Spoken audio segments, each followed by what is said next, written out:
Hey, everybody! It's just me, no Flip. Unfortunately, he called. Oh wow, he called about an hour and a half ago and had to back out. Thankfully, though, I have somebody that I can depend on and trust 100% of the time, and I'm going to bring on a friend that you all know and love. It's Mr. Jeremy Long, just in the capital N nick of time. Hello. I am not a cook. Hey, how's it going? What's going on? Phew, I don't know if your comment is true about always being able to count on me 100% of the time, but I appreciate the sentiment nonetheless. I mean, so far, yes. Here I am. Here I am on this particular occasion. Very, very, very special. I want to point out, Sam, you're here live. What's going on? I don't think that's happened before. Hello, my friend. That's amazing. We have a whole bunch of wonderful people here. Hello, even John Namarsico. Amazing. Hello, Sardis. Hope everybody is well. We really did not have a super important topic to discuss tonight. So I'm just here to vamp with one of my closest friends. So what's going on with you? I just got done saying, "Hey, what up, Sardis?" And then in the comments he said, "No, not Jeremy again." So I take it back. I'm yanking that back real quick. I heard Artie Lang called Flip, and they finally found out that it's his long lost dad, so they're reconnecting, and that's why he had to bail. Yeah, supposedly Flip was asked to play his doppelganger in the movie. In the porno. Doppelganger. It's going good over here. Just slamming away at life and all kinds of stuff, man. It's been a busy what, we're not even a month into the new year yet, but it's been busy. You have your end? Oh, go ahead. You've only been back in California for not even 2 full weeks, right? 2 full weeks. As of today, actually, I think. As of what's today? Tuesday? Yeah, you're right. As of today. 2 full weeks as of today. That's good timing. Have you seen anything crazy since you've been back? I already know the answer. I shouldn't lead in like that. I just want to hear, and share with everybody. Share the story with everybody. Which story? I mean, which one? You've just been to so many events since you've come back. I know. I did nothing for 2 and look who wants to say hi. What's up, Cat Stevens? Hello. Oh, Sardis ordered the sequel to the story of film because of me. I'll take it. The Music Box Films DVD. I still yank back my hello. You haven't earned it back yet. Let's see. Well, yeah, there has a lot.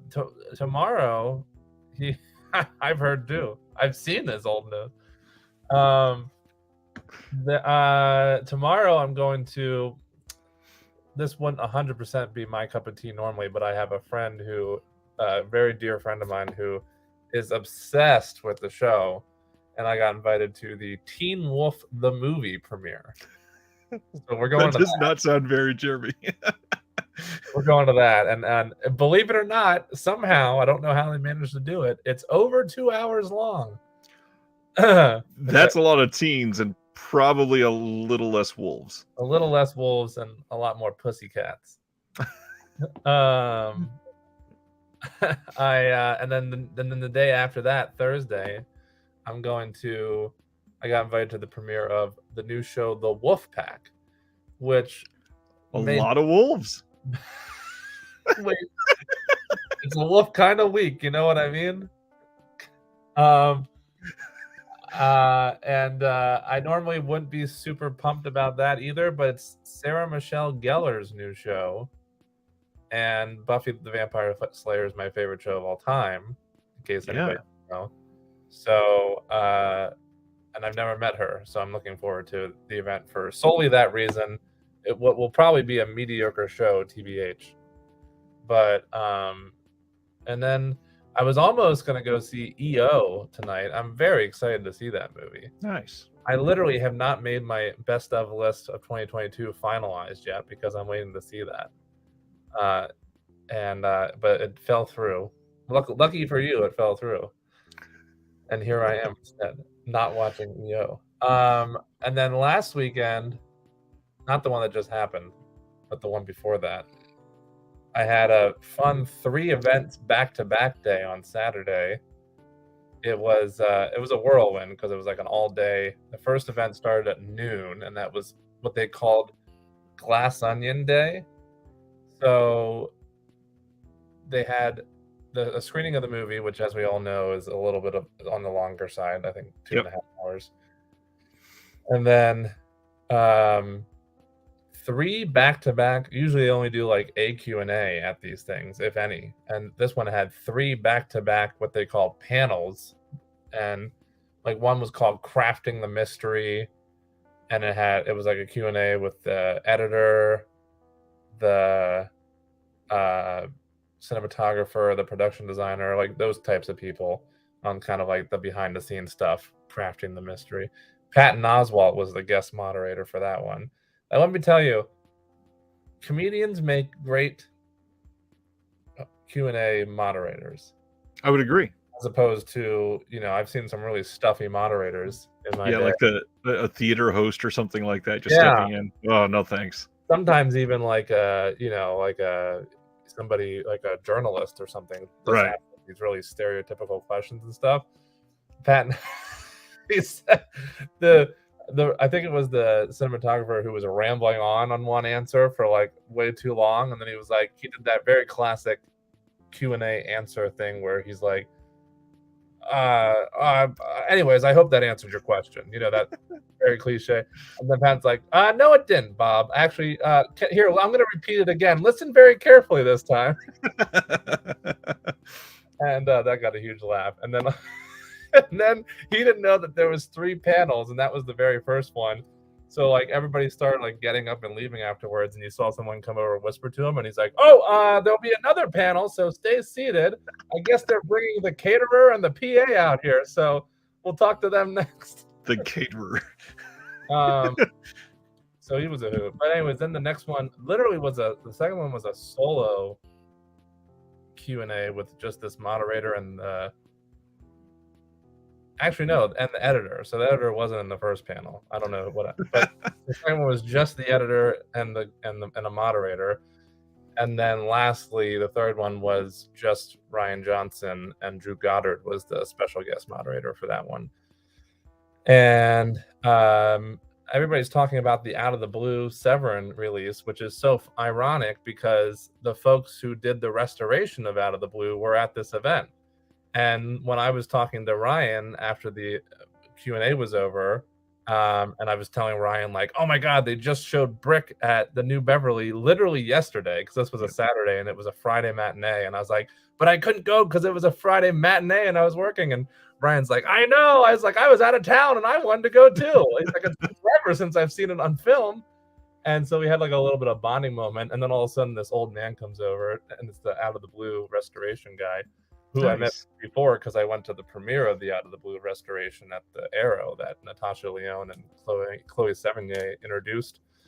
And so and I didn't know, I thought he looked familiar, and then he's like, oh, have you seen Out of the Blue yet, Ryan? And then Ryan's like, no, not yet. And he's like, oh, I'll send you a copy in the mail.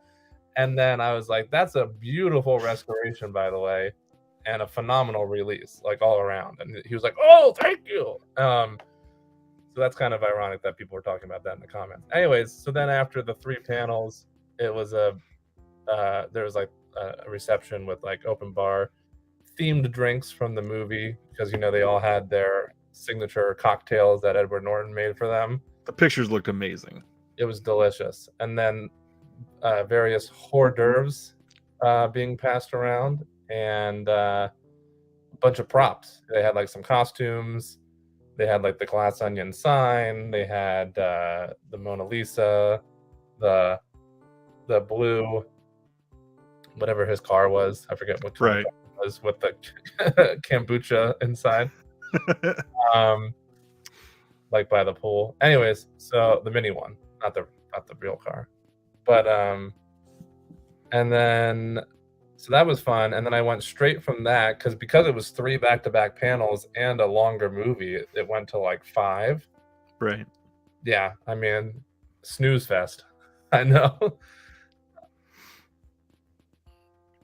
Stephen Billings is here tonight. And The out of the blue people, we posted that they got nominated on Instagram, and they lit up. Like, they were sharing all of the Oh, posts. good. They are so proud of that restoration, and for good They're, reason. It looks incredible. is it a husband and wife duo? I Do you know? feel like it is. I'm not entirely sure, but I It feel like it is is. a man and a woman, and that's who Yeah, I was talking to at the Glass Onion Day too, and they lit up when I told them too that I loved it so much. good. And I was like, Ryan, you gotta watch it. He's like, I'll mail it to you. Anyway, so I went straight from that to it was not over until like 5, and then at 6 was this screening of Park Chan-wook's Decision to Leave, which is one of my favorite films of last year.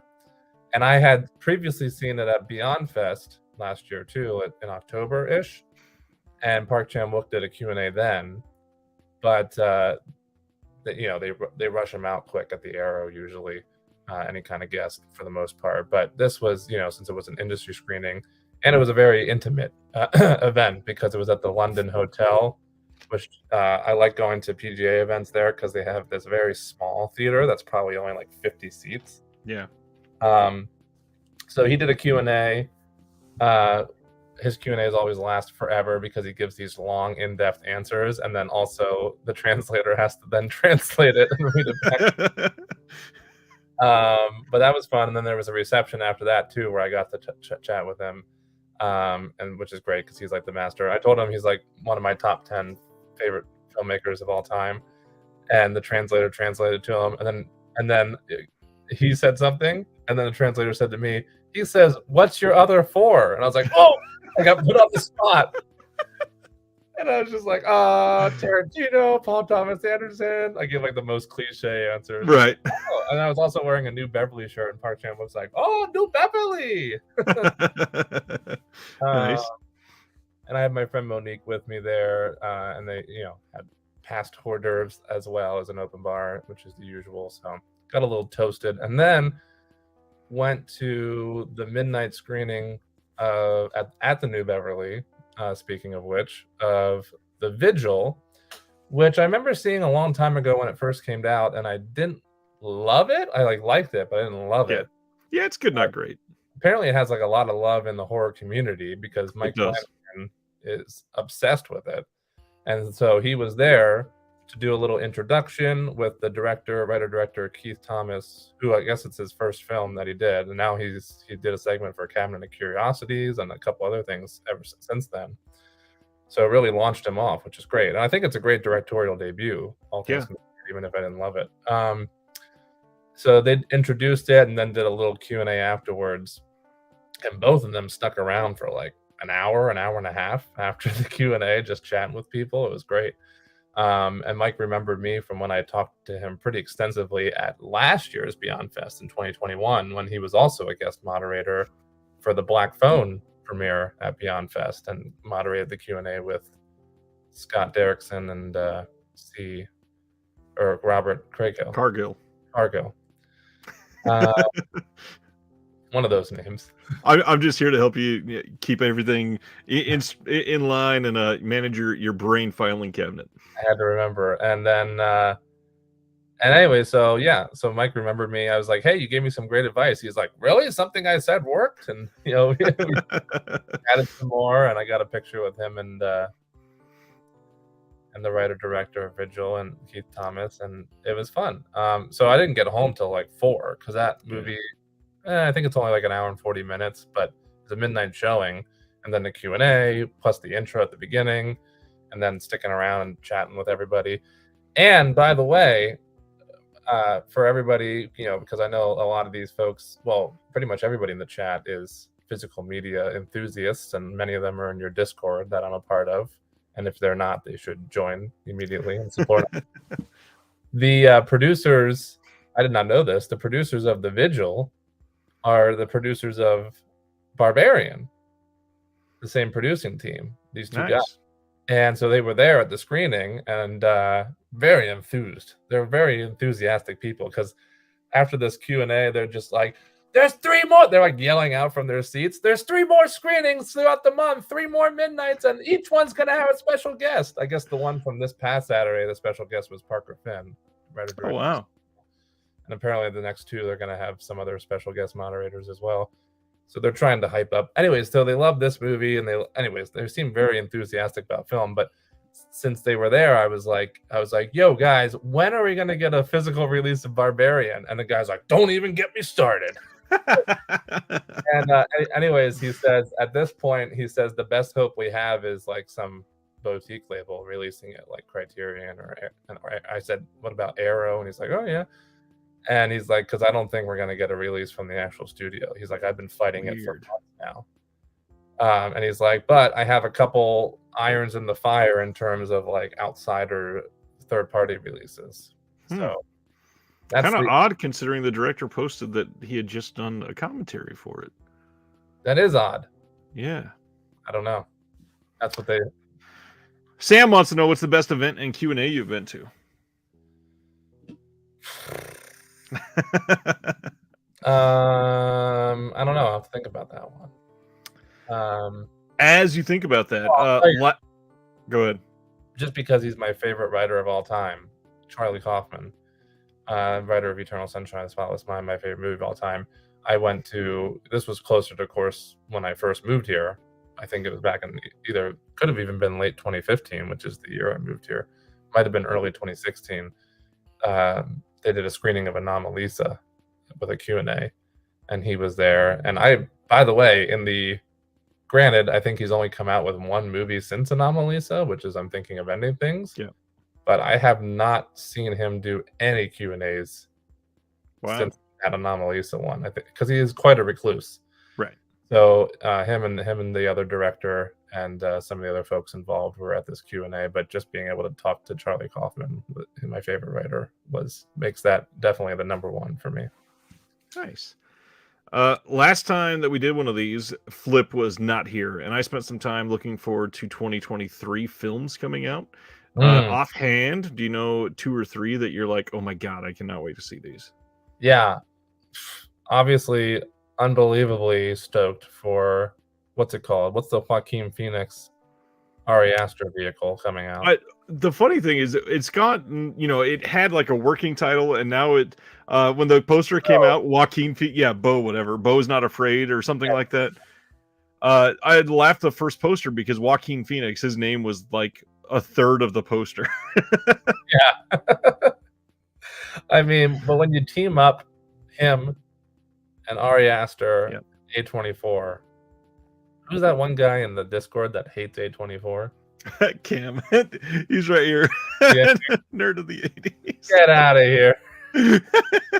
So violent, passionate hate for A24. No, the funny thing is he loves a lot of A24 films. I think the issue is the way that they market them sometimes, which I kind of agree with, that they are a little condescending with their marketing. Yeah. That's fair. I can't 100% disagree with that.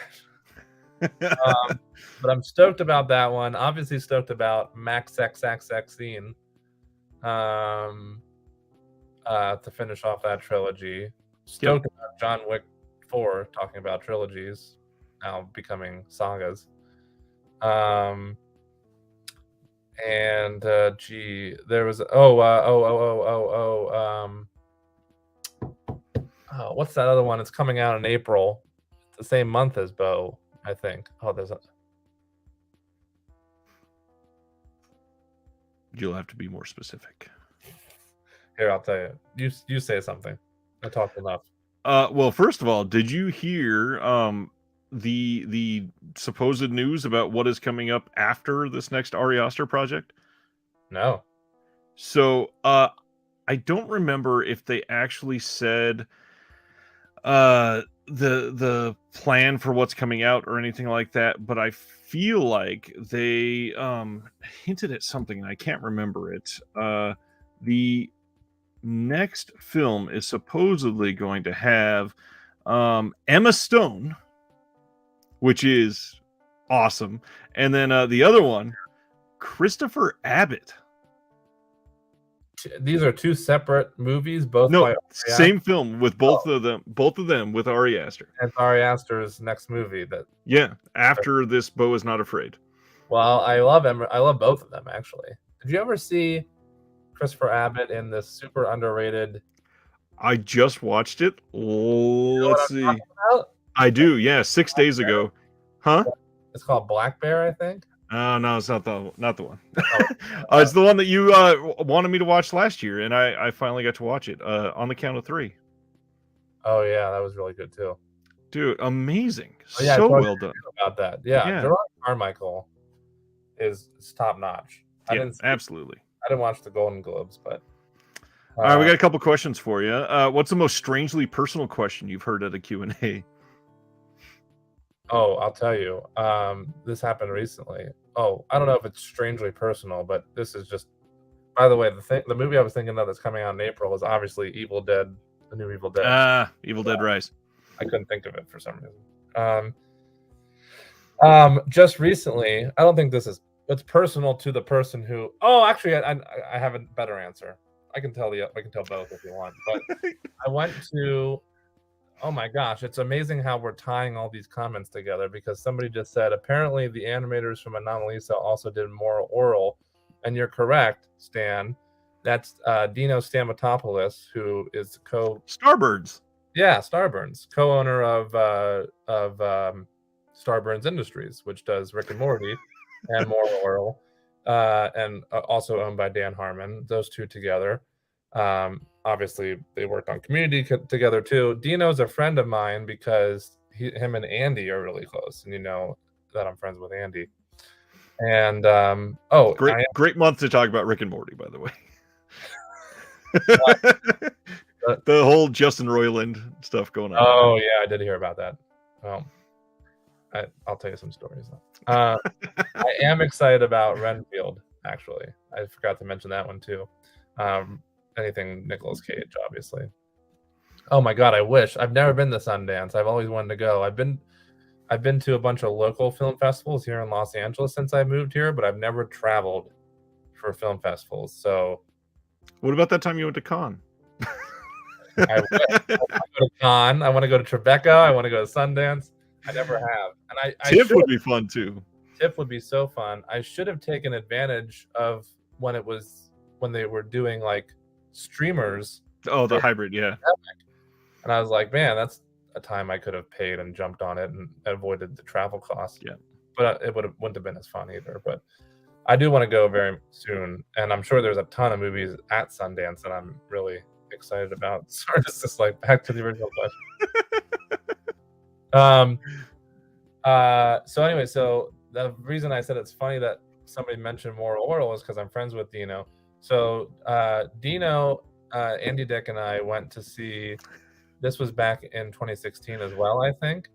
We went to also at the Arrow, and it was kind of at a time where I didn't even know what the Arrow was. I certainly wasn't as familiar and frequent of a guest as I am these days. To see what I believe is the final Jerry Lewis performance. Max Rose, I believe, is the name of the film. It's a drama, and Jerry Lewis plays a father of the main character in it. Kevin Pollak's in it as well. Ileana Douglas.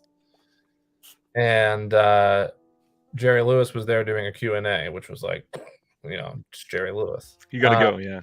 And so we all went, and Dino and Andy were doing a podcast at the time called Skull Juice. Thanks. I know that's extremely sarcastic. They were doing a podcast at the time called Skull Juice, and I hope the story is at least interesting, even if I'm not the best storyteller. So they interviewed the director so you could probably still find that episode of the podcast even from that event. Anyways, at that event, somebody stood up. I'll never forget it. Some old guy, had to be in like his 70s, maybe even 80s. Is just like, Jerry, do you remember me? I met you in 1977 at the Carnegie Deli, and our mutual friend is Bob Johnson, and he said we had a great day together. We grabbed lunch and then went to the turnpike and threw rocks. I don't know what the fuck he said. Right. And he goes this whole fucking story, and you can feel the passion and then Jerry Lewis is like, sorry, I don't remember you. And then the guy looked like Jerry Lewis had just ripped the head off of his like pet rabbit or something like that. It's Like been 39 years. he looked so distraught, and he's just like, "Oh, okay." Ones where there was like a line of people, instead of nowadays they just come up to you with the microphone, but this was when you lined up at a microphone like in the aisle. So he was just like literally walked away like so like sad, like completely despair. And I felt bad for him, but at the same time I'm like, you don't like, did you really expect him to? Right. From that one day 30-some years ago or 40 Oh boy. So that's pretty damn personal. Pretty damn personal. So I hope that answers your question, person who asked. Sorry, I forget. And then the other one that I was going to say first was another big no-no. Like, that's a no-no. You don't just, I mean, it embarrasses both of you, really. Right, especially to put somebody on the spot like that. Yeah. And then the other big no-no is, Maddie asked. The other big no-no is more recently, this was just towards the end of last year, I went to the New Beverly with my buddy Jack for a screening. Oh, it was a Ryan Gosling double feature of Nice Guys and Drive. And what's his face? Shane Black popped in for a surprise Q&A after Nice Guys. And somebody in the back stood up and goes, "I'm an actor. Can you put me in something?" Ugh. I know. And literally the entire theater groaned. And Shane Black pretty quickly was like, "No, they've heard of you. They don't want you." But then he goes, chooses to put that guy on the spot. And he's like, "All right, give me something. Give me a little Shakespeare." Nice. And the guy fucking froze. He said nothing. He's like, he's like, "Well, don't worry about it." Like, there's like a long pause, and Shane's like, "Don't worry about it." And Jack's like, "All we would have had to say was to be or not to be," and he could have got. But anyway, so it's like, you don't do that stuff at Q&As.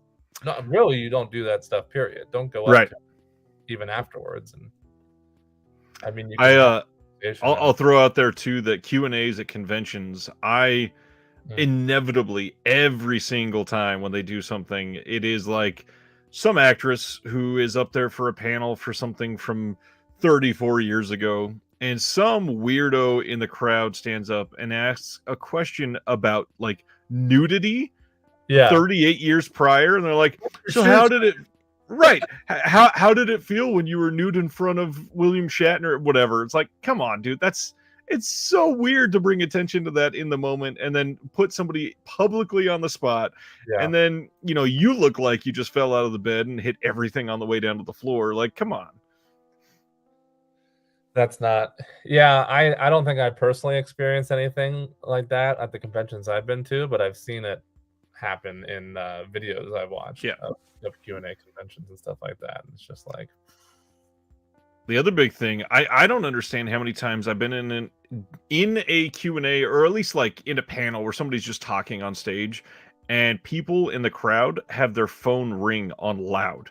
It makes no sense to not turn it off during these things. I've even had people answer them and try to have like hushed one-sentence conversations, and everybody's staring at them and groaning. I do not understand it. I don't put up with it anymore, whether it's something like that or just a movie theater. Can you shut the fuck up? Like, I'll give them like two options before I like really get aggressive or go get theater staff, God forbid. And because it's just like, this is a sacred place, and like, stop acting like it's your living room. And the only time I didn't put up a fight was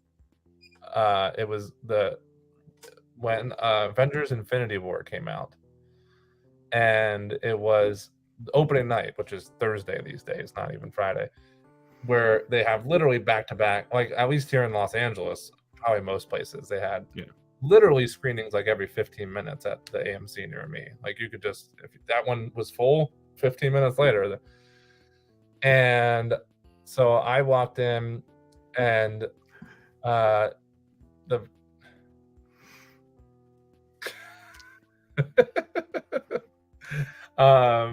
really get the crowd into it.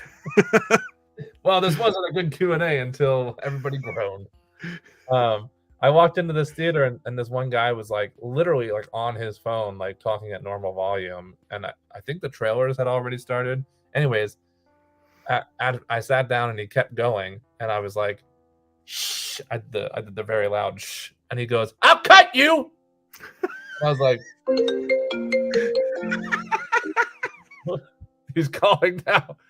I swore I would never tell the story. The call's coming from within the house. Oh, man. I was just like, oh, okay. I literally stood up and walked out, and I walked into the 15-minute later showing. I was like, I don't need to fight that battle. I will wait for this next one to start 15 minutes later. Without a very aggressive chatty Cathy in the audience. Oh man, I went to God, I think the film was About Time with Rachel McAdams, and I went to one of the downtown theaters here in Kansas City, and it was like middle of the day on a Thursday. Everybody's at school or work. It was super cheap. It was like $5. We walk inside and we sit back like, you know, that the sweet spot of the theater right in the middle, and you know, really good view, really good audio. And as we're sitting there watching the previews, somebody stumbles in, literally almost doesn't get to their seat, goes to the very front row, and we're confused about what's going on. But after about 10 minutes into the film, this very loud and aggressive homeless man stands up and is chugging cans of beer in the theater, and every so often threw his empty at the screen. He's like, I hate British films. Fucking Rachel McAdams. You think he had enough money that he could afford a ticket, and he paid for a ticket just to be aggressive? Or potentially it might have been like a really cold period or something, so it's kind of a cheap way to warm up for a couple hours. Yeah, or maybe he slipped past the ticket taker for free. Could be. We had when I worked at the movie theater, because I worked at a what's this? Stan says, I met George Romero when I was 13, asked him how much money he made from Night of the Living Dead. Yeah, was that his first film? Is Night of the Living Dead his first film? I believe so, yeah. Yeah. Or at least the big his first wide film. Yeah. The answer is $0. Sardis says, I was at a small film festival, and the newspaper guy covering film in the paper was interviewing the director and asked him a question about who was his influences. The guy said Kuromaski, blank face. I stood up and started a conversation about his films, embarrassing the shit out of the guy. Wow. Sardis doesn't hold back, as we've discovered in the chat today, when with me and my entrance. But I like your reviews, Sardis, on Letterboxd. You know, because I worked at a movie theater in Hershey, Pennsylvania, before I moved here, when I was in college for like all 4 years of college, called Cocoplex, which doesn't exist anymore. I found out on a recent visit back to Pennsylvania. And then when I moved out here, my very first job in LA was at ArcLight Cinemas for like a hot 3 months or 2, or like 4 maybe, before I found my place in television.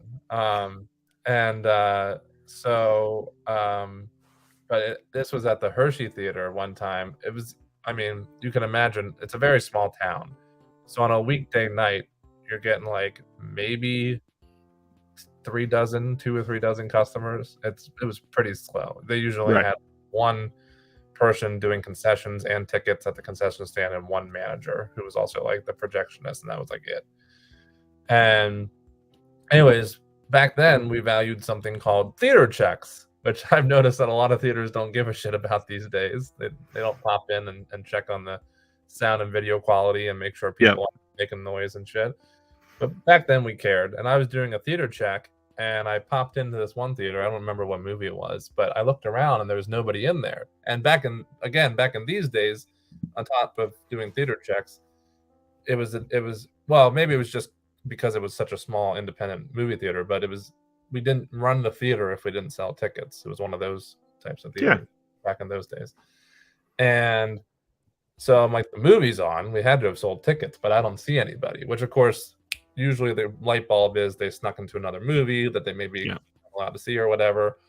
So right as I was like looking around, and right as I was about to exit to like go on a fucking investigation, I love that shit, all of a sudden, his head pops up, and then a female head pops up, and I was like, "Oh, okay." And Something else going on. I recognized them because I was also selling Oh. tickets at the time, and so I was like, "Oh, I remember when they came in and got their tickets." And they looked right at me, and I was like, "Have them buy your ticket next time if you're gonna do that, honey." And then walked out. Nice. They paid separately. Nice. Anyways, so there's another little movie theater. I never had the opportunity to work at a theater, and I kind of regret that. Yeah, I mean, Or a video store. I've never done either. I did both. Well, I didn't actually work. I was almost like a resident employee at this one local video store, but I didn't actually work there.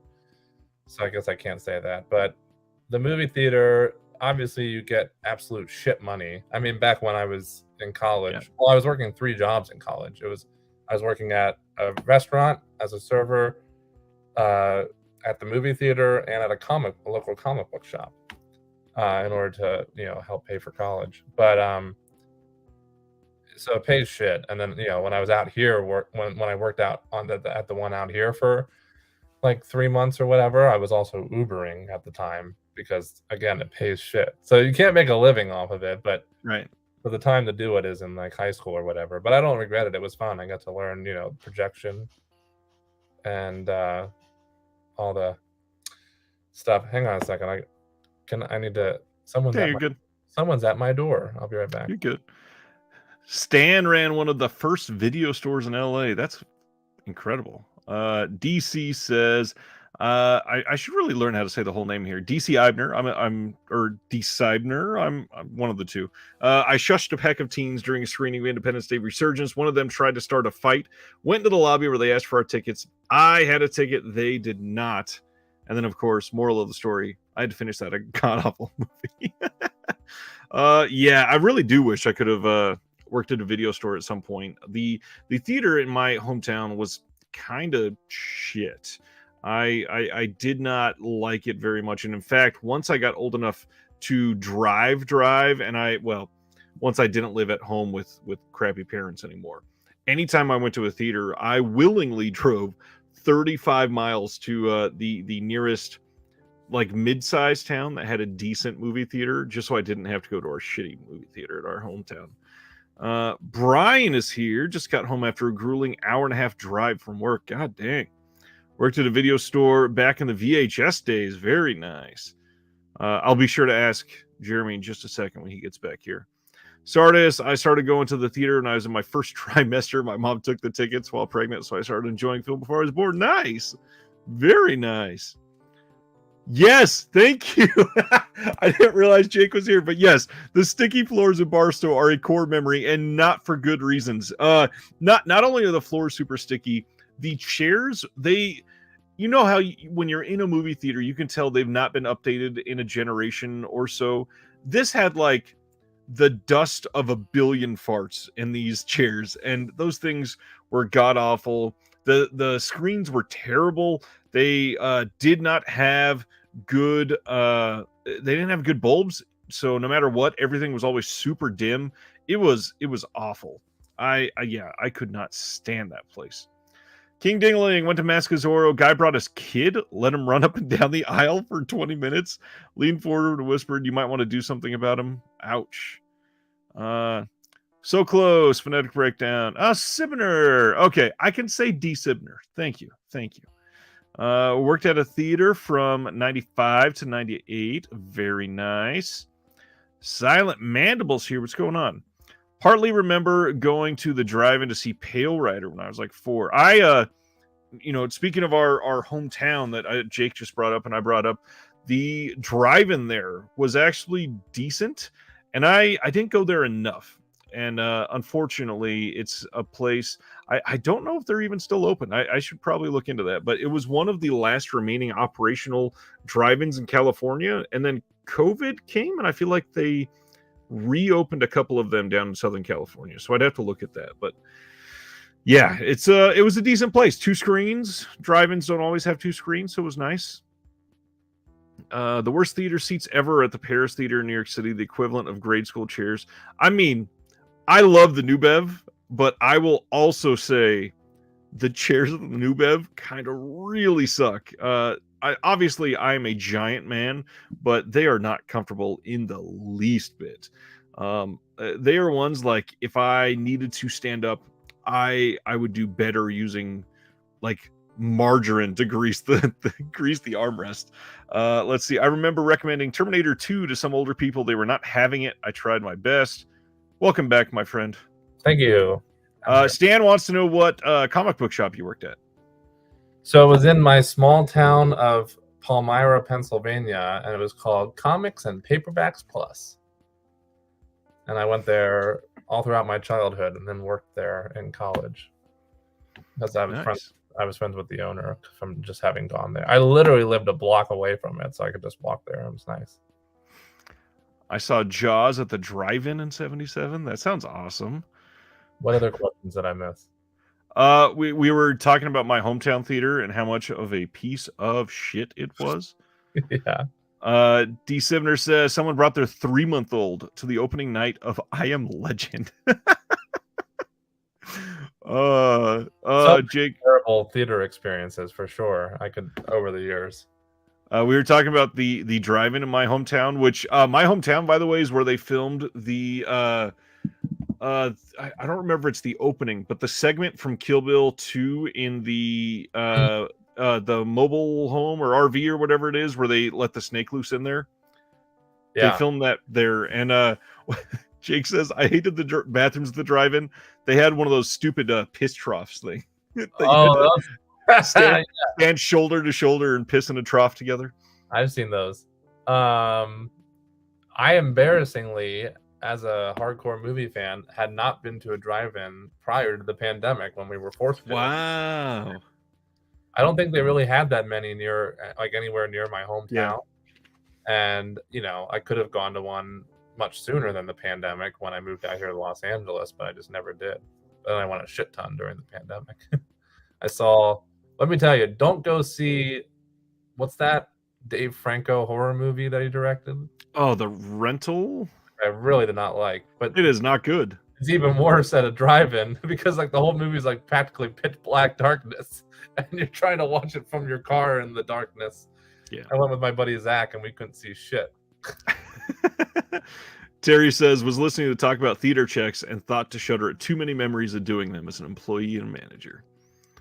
Yeah, it was fun times though. I like kicking people out when they're being annoying because now I don't have the power to do that anymore. I just yell at them. But back then I could kick them out, and it was it felt good. Brent says worked at a movie theater years back as a manager and projectionist. Loved it, but wasn't great pay. Unfortunately, that seems to be the case. This sounds pretty cool. Sarda says one of the drive-ins back home had seats outside the snack bar with speakers and then a playground below the screen to watch the kids while viewing the film. Interesting. And then, of course, John comes in and says, I kind of hate drive-ins, which I get. I completely understand that. I totally forgot about this. Paul Huggins flashbacks to Sam Kinnison's bit about piss drops. Not sure if I love Sam Kinison. I'm not sure if I've heard that. I haven't heard that bit in years. I guess another core memory just got unlocked. That was wonderful. Let's see. Me and my cousin managed to pee on the ceiling when we were kids. It was recently. It's not a piss trough, but it was recently, sadly, I guess only 1 year anniversary of Bob Saget's passing. Just earlier this month, and but I shared this on my Instagram when he did pass last year. But one of my very first experiences in Los Angeles, I doubt I was out here for more than 2 weeks. Couldn't have been more than 2 weeks tops. And I went to the Hollywood Improv for the very first time.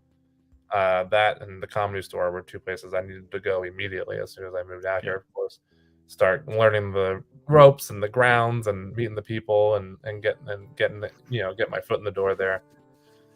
And so this was my very first trip to the Hollywood Improv. Again, couldn't have been more than 2 weeks living in Los Angeles. The headliner that night was Tom Green, and I'm in the bathroom and I'm peeing not in the trough but at a urinal, and all of a sudden somebody comes in next to me, and I just feel a presence naturally. So I glance over kind of like this, and it's Bob Saget, and I don't even think I turned my head, but he somehow must have seen me or sensed me, and he's like, and he just says out loud, "Don't worry, I didn't look at your cock." And I was like, "Oh, this is where I belong." It was that moment sealed it. Bob.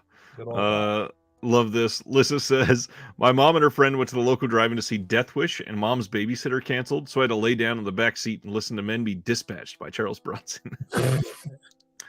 Okay, so I've had 2 or 3 defend this. What is terrible about the rental? Oof.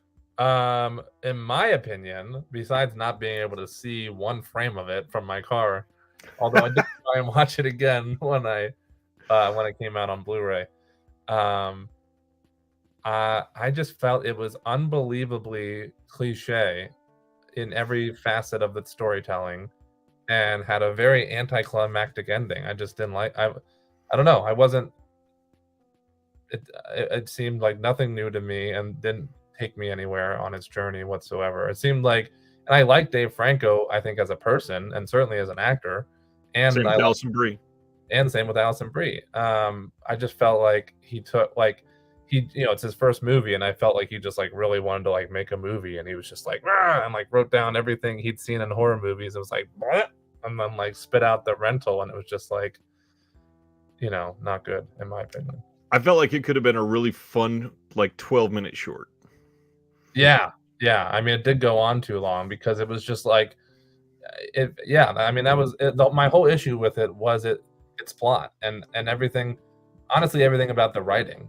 The actors did a fine job, but it's just like between it being cliche and like just kind of being a regurgitation of a bunch of other stuff, and having obviously extreme pacing issues with a very anticlimactic ending. Yeah, it The may worst be part, better short. yeah, the worst part for me is the dialogue in that was awful. Everything about it, and that's what they were using to drive the entire story, and it's just so not believable. It's so contrived, and it's, I don't know, it when you have 4 people living in a Airbnb for a weekend or whatever, you're not just going to immediately assume that people are cheating on each other. It was just the worst. It was very Anyways, contrived, yeah. Who said they liked it? we had a few. Oh, Let's see. D. Sibner liked it. King Dingling liked it. teach Uh, their own. and then we had a question on it. It was, if it had focused on the masked killer, would it have been better? I mean, not.